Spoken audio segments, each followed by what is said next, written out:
Hi hello ನಮಸ್ತೆ, ನಾನು mister ನಿಮ್ಮ ಕನ್ನಡಿಗ ದುಬೈಯಿಂದ. ಅದೇ ಹೇಳಿದ ಪ್ರಕಾರ ಈ 5 ವರ್ಷಗಳಿಂದ ನನ್ನ ಲೈಫಲ್ಲಿ ದುಬೈಲಿ ಏನೆಲ್ಲ ಆಗಿದೆ ಎವ್ರಿ ಡೇ ಒಂದು ರೀಲ್ಸ್ ಹಾಕ್ಬಿಟ್ಟು ಹೇಳ್ತೀನಿ ಅಂತ ಹೇಳಿದೆ. ಅದ್ರ ಪ್ರಕಾರ ಇದು ಇವತ್ತಿನ 9ನೇ ರೀಲ್ಸ್ ಆಗಿರುತ್ತೆ. ದುಬೈಯಲ್ಲಿ ನಾನು ವೀಸಾ ಇಲ್ಲದೆ 1 ವರ್ಷ ಇದ್ದೆ. ಬಿಕಾಸ್ UAE ಗೌರ್ಮೆಂಟ್ ಅವರು ಯಾರೆಲ್ಲ ವಿಸಿಟ್ ವೀಸಾದಲ್ಲಿದ್ದವರು ಅವರಿಗೆಲ್ಲ ಎಕ್ಸ್ಟೆನ್ಷನ್ ಕೊಟ್ಟಿದ್ರು. ಎಲ್ಲಿ ತನಕ ಕೋವಿಡ್ ಇರುತ್ತೋ ಅಲ್ಲಿ ತನಕ ನಿಮಗೆ ವೀಸಾ ಇಲ್ಲದೆ ನೀವು ಹಾಗೇ ಇರ್ಬೋದು, ಯಾವುದೇ ರೀತಿ ಓವರ್ ಸ್ಟೇ ಫೈನ್ ಬರಲ್ಲ, ಆ ಥರ ಒಂದು ರೂಲ್ಸ್ ಮಾಡಿದ್ರು. ಸೊ ಹಾಗಾಗಿ ನಾನು ವೀಸಾ ಇಲ್ಲದೆ ದುಬೈಲಿ 1 ವರ್ಷ ಇದ್ದೆ. ವೀಸಾ ಇಲ್ಲದೆ 1 ವರ್ಷ ಏನೋ ಇದ್ದೆ, ಬಟ್ ಊಟಕ್ಕೆ ದುಡ್ಡು ಬೇಕು, ಸರ್ವೈವ್ ಮಾಡಬೇಕಿತ್ತು.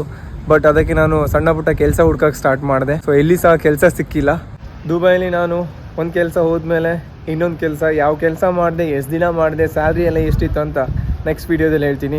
ಈ 9ನೇ ದಿನ ನಾನು ದುಬೈಲಿ ಕಲ್ತಿರೋ ಪಾಠ ಏನಂತ ಹೇಳಿದ್ರೆ, ಸಣ್ಣ ಕೆಲಸನೋ ದೊಡ್ಡ ಕೆಲಸನೋ ಮ್ಯಾಟ್ರ್ ಆಗಲ್ಲ. ನಿಮಗೆ ಇಷ್ಟ ಇದ್ರೆ ಯಾವ ಕೆಲಸ ಬೇಕಾದರೂ ಮಾಡ್ಬೋದು. ನನಗೆ ಇಲ್ಲಿ ಸರ್ವೈವ್ ಮಾಡಬೇಕಿತ್ತು, ಬಟ್ ಅದಕ್ಕೆ ನಾನು ಸಣ್ಣ ಕೆಲಸ ದೊಡ್ಡ ಕೆಲಸ ಅಂತ ನೋಡಿಲ್ಲ. ಸೊ ಆ ಕೆಲಸನ ನಾನು ಸ್ಟಾರ್ಟ್ ಮಾಡಿದೆ.